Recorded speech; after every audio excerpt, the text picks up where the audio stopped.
तो जो भगवान का नाम निरंतर रटते उनमें दिव्य शक्ति जागृत हो जाती। जैसे दो लकड़ियों के बार बार घर्षण से अग्नि उत्पन्न हो जाती शक्ति। देखो ना, दो पत्थरों को आप रगड़िए तो उनमें चिंगारी पैदा हो जाएगी। तो दिव्य चिदानंदमय नाम जब हमारी जिह्वा पे रगड़ होती है तो उसमें ऐसी महान शक्ति जागृत होती। ज्ञान, भक्ति, वैराग्य, विपत्ति, दुख का नाश सब। भगवान कितने समीप है, आपके समीप इतने कि उनसे ज्यादा कोई समीप नहीं है, बहुत नजदीक। जो अनुभव करना चाहो, हमारे प्रभु की यही मानता है। इस खंबे में है तो यही मिलेंगे आपको, और हृदय में है तो यही हृदय में मिलेंगे, और बद्री नारायण में मिलेंगे तो बद्री नारायण में ही मिलेंगे। जहां जैसी भावना करोगे वैसे ही भगवान मिलेंगे। और सर्वत्र है तो सर्वत्र, फिर यहां भी है।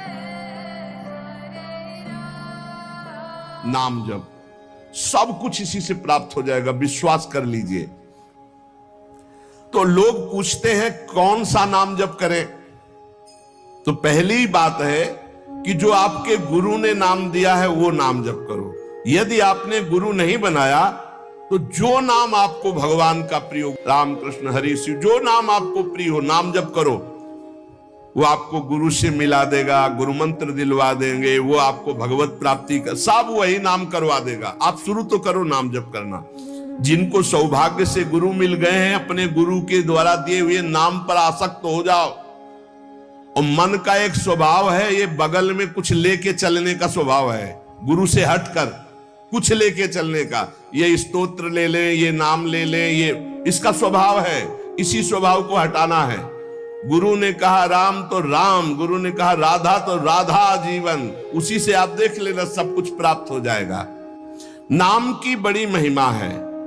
विभिन्न ग्रंथों में भगवान के विभिन्न नामों को गाया गया है। जो तुम्हें नाम प्रिय लगे, और भगवान के अनंत नाम हैं। सभी भगवान के नाम समान बलशाली हैं, पर विशेषता होती गुरु प्रदत्त नाम में। जैसे गोस्वामी जी को राम नाम सर्वोपरि, चैतन्य महाप्रभु कृष्ण नाम सर्वोपरि, हरिवंश महाप्रभु राधा नाम सर्वोपरि, कोई हर्ज नहीं। उसी एक परम तत्व के अनेकों नाम हैं, जिसको जो प्रिय लगे खूब पकड़ लो उस नाम को, जोर से बार बार उसे जपो। तो जो भगवान का नाम निरंतर रटते उनमें दिव्य शक्ति जागृत हो जाती। जैसे दो लकड़ियों के बार बार घर्षण से अग्नि उत्पन्न हो जाती शक्ति। देखो ना, दो पत्थरों को आप रगड़िए तो उनमें चिंगारी पैदा हो जाएगी। तो दिव्य चिदानंदमय नाम जब हमारी जिह्वा पे रगड़ होती है तो उसमें ऐसी महान शक्ति जागृत होती। ज्ञान, भक्ति, वैराग्य, विपत्ति, दुख का नाश सब।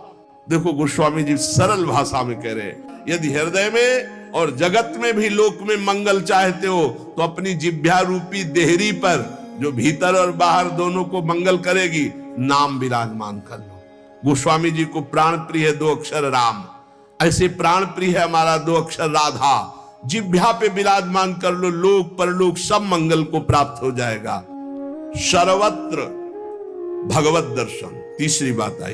पहला आया अपने इष्ट के अनन्य, दूसरा कैसे हो तो बोले निरंतर नाम जप करो, और तीसरा सर्वत्र भगवत दर्शन। ये सर्वोत्तम बात है। चाहे वो चांडाल हो, पशु हो, पक्षी हो, जड़ हो, चैतन्य हो, जहां तुम्हारी दृष्टि पड़े तो उसमें देखने की कोशिश करो, इसमें भगवान श्री हरि विराजमान है। जैसे दूर से पड़ी हुई रस्सी सांप दिखाई देती है, न सांप पहले था ना बाद में रहेगा, बीच में भास रहा है, और बीच में है रस्सी, भास रहा है सांप।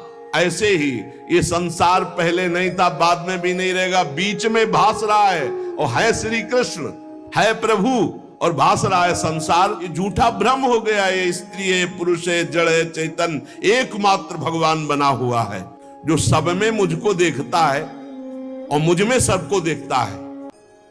वो मेरे नेत्रों से कभी ओझल नहीं होगा, मैं उसके नेत्रों से कभी ओझल नहीं होगा। और एक श्लोक आता है कि मैं किसी में प्रवेश नहीं हूं, कोई मेरे में प्रवेश नहीं। वही यहां कह रहे हैं, नहीं आधार नहीं को हरि महा। अब क्या मतलब है इसका? बोले इसका मतलब है जैसे कहा जाए बर्फ में पानी नहीं है और पानी में बर्फ नहीं है, बात कैसी रहेगी? क्योंकि बर्फ ही पानी है, पानी ही बर्फ है, भेद ही नहीं है। तो कहा जाए बर्फ में पानी प्रवेश नहीं कर सकता और पानी में बर्फ प्रवेश नहीं कर सकती, उसकी अलग सत्ता नहीं, बर्फ ही पानी बनी हुई है, पानी ही बर्फ है, कोई अंतर नहीं। तो कह रहे कि नहीं आधार। बोले कैसी बात कर रहे हो? बोले इसलिए कह रहा हूं कि वही है, दूसरा कोई है नहीं। प्रभु किसी में प्रवेश नहीं करते क्योंकि प्रभु ही है पहले से, तो किसी में प्रवेश करे? और कोई प्रभु में प्रवेश नहीं कर सकता क्योंकि कोई है ही नहीं, प्रभु ही है। स्वयं हरि जगत बने हुए हैं, सब कुछ ये हरि बैठे हैं। बस ये नेत्रों का हमारा दोष हट जाए, चश्मा बदल जाए, केवल हरि है। सिय राम मैं सब जग जानी, मानी नहीं, जानी, जान के देख के। अति समीप, भगवान कितने समीप है?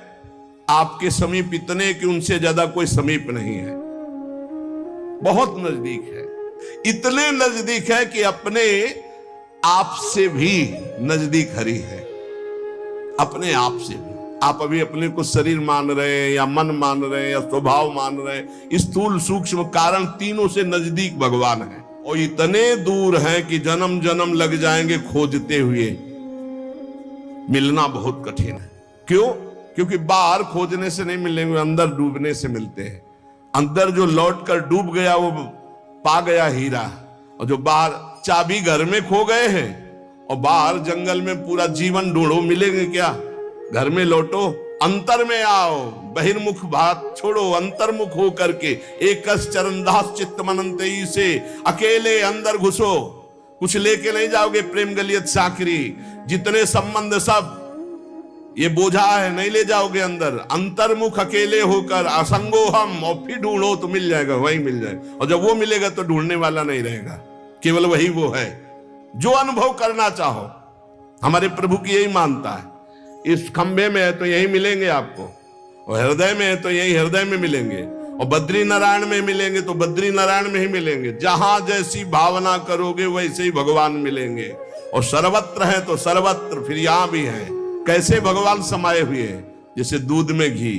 अब दूध में पूड़ी बनाओ, नहीं बन पाएगी। अब प्रक्रिया है, दूध को दही जमाओ, दही का मंथन करो, मक्खन निकालो, मक्खन को सिराओ, घी आ गया। ऐसे ही गुरु प्रदत्त साधना के बिना यह दृष्टि नहीं प्राप्त हो सकती। सर्वत्र श्री भगवान है। भगवान कैसे समाये हुए? पय घृत, दूध में घी के समान। जैसे अग्नि और लकड़ी, लकड़ी में कहीं अग्नि है लेकिन घर्षण करो, अरण्य मंथन उसी को तो कहते हैं। लकड़ी के घर्षण से अग्नि पैदा हो जाती। जैसे एक छोटे से बीज में पूरा वृक्ष है, उसकी डाल भी है, उसका पत्ता भी है, उसका फल भी है, लेकिन उसको जब आप भूमि पर प्रक्रिया से गाड़े, बीज अंकुरित हो, तब आपको यह अनुभव में आएगा। आनंद समुद्र भगवान ही सब रूपों में व्याप्त है। एक बार यह दृष्टि आ जाए कि सर्वत्र भगवान है, वो भव समुद्र से पार हो गया। पर इस दृष्टि में बड़ा धैर्य की जरूरत है, क्योंकि जहां आपकी दृष्टि हुई तहां माया अपना रंग शुरू कर देगी। जब देखने चलोगे ना भगवान को, तो ये द्वंद अपना आक्रमण करेंगे। कभी सुख फंसा लेगा, कभी दुख, कभी लाभ, कभी हानि, कभी मृत्यु का भयावा, कभी मान, कभी अपमान। जो इन सब में भगवान को देखता है वही निकल पाएगा। बड़ा कठिन है जब कोई अपमान करे उसमें भगवान देखे। बड़ा कठिन है जब कोई मारने आवे, कोई कहे आओ भगवान मार दे आके। ऐसा बड़ा कठिन है। कोई हमें गाली दे, हानि करे, तिरस्कार करे, हम उसमें भगवान देखें, लेकिन है भगवान। बहुत कठिन है। भगवान एक ऐसी स्थिति दे तभी होता है, नहीं तो ऐसे। अब नामदेव जी ने जब कुत्ते में भगवान को देख लिया, भूत में भगवान को देख लिया, तो एक भगवान से सख्य भाव से बात करने लगे। एक दिन कहा, विठ्ठल भगवान, पांडुरंगा, आपकी कृपा से अब मैं सब में आपको पहचान लेता हूं। भगवान ने कहा सही। बोले आप किसी भी रूप में छुपो, अब हम आपको पहचान लेंगे। भगवान मुस्कुरा दिए। थोड़ी देर में विचार आया कि मंदिर में बैठ के भजन करने से बड़ी भीड़ हो रही, लोग आ जा रहे हैं, विक्षेप पड़ता, मंदिर के पीछे चलते हैं। अभी तक विचार नहीं आया था। अब मंदिर के पीछे जाके जो भजन में लगे, कीर्तन में, सो देखा कि 10 बच्चे आ गए, कबड्डी खेलने लगे। यहां बड़ा विक्षेप, चलो नदी किनारे चलते हैं। तो नदी किनारे जाकर कीर्तन करने लगे। अभी कीर्तन शुरू ही हुआ था कि वहां बैलगाड़ी से तंबू कनात उतरने लगी, हो हल्ला शुरू हो गया।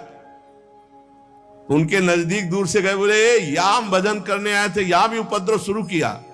तो उसकी पत्नी गड़ासा लेके निकली, बोले हम भोजन की व्यवस्था भगवान ने कर दी है, मिल गया है, काट के अभी हम बनाते हैं, हम सब लोग खाते हैं। नामदेव जी ने कहा यहां तो मरने वाला प्रोग्राम शुरू हो गया, ये कौन लोग है जो हमें काट के खाएंगे। गड़ासा लेके दौड़ी नामदेव जी की तरफ। पति ने कहा तुम चिंता मत करो, दूसरा गड़ासा लेके वो दौड़े। अब वो नामदेव जी ने भजन तो फिर भी हो जाएगा जो जिंदा रहेंगे, और भागे मंदिर की तरफ। और सांस, और जैसे जैसे भागते पीछे पकड़ पकड़ अब पकड़ा पकड़। जब नगर में प्रवेश किया तो वहां देखा कि कोई ने, फिर मंदिर में गया, कहा हाँ। भगवान ने कहा क्या हो गया? बोले प्रभु ऐसा ऐसा घटना घटी, पता नहीं किस देश के वो लोग थे कि वो कह रहे थे लाओ काट के खाते हैं, और वो दौड़ पड़ी उनकी पत्नी। फिर वही बोले पहचाने नहीं क्या? बोले प्रभु पहचानना क्या है, वहां इतना बड़ा गड़ासा ले। बोले रुक्मिणी जी वो थी और मैं था, और कौन था? और कोई दूसरा थोड़ी था। बोले अगर मैं छुपना चाहूं तो तुम मुझे पहचान। बोले प्रभु प्रभु सोई जाले जी देव जलाई जालत तुम्हें तुम्हें। भगवान ये कभी अहंकार न कर ले कि मैं बड़ा भगत बन चुका हूं, सब में भगवान देखता हूं। ऐसा रूप लेके आएंगे कि समझ ही नहीं पाओगे। मान अपमान, सुख दुख, निंदा स्तुति, जन्म मृत्यु, इसे समान देखने वाला जीवन मुक्त होता है। देखो ये, इस पर हमें समान होना पड़ेगा। द्वंद्व विमुक्ता, सुख दुख संगई। क्या देखना होगा? सभी मेरे प्रभु के खेल हैं, सभी में प्रभु भरे हुए हैं, और प्रभु का पावन स्पर्श हमें प्राप्त हो रहा है। चाहे जैसी परिस्थिति हो, बहुत आनंद रहता है यदि भगवत भाव में रहोगे। जगत भाव में तो कैसे भी रहो दुख ही दुख है, भगवत भाव में बहुत आनंद।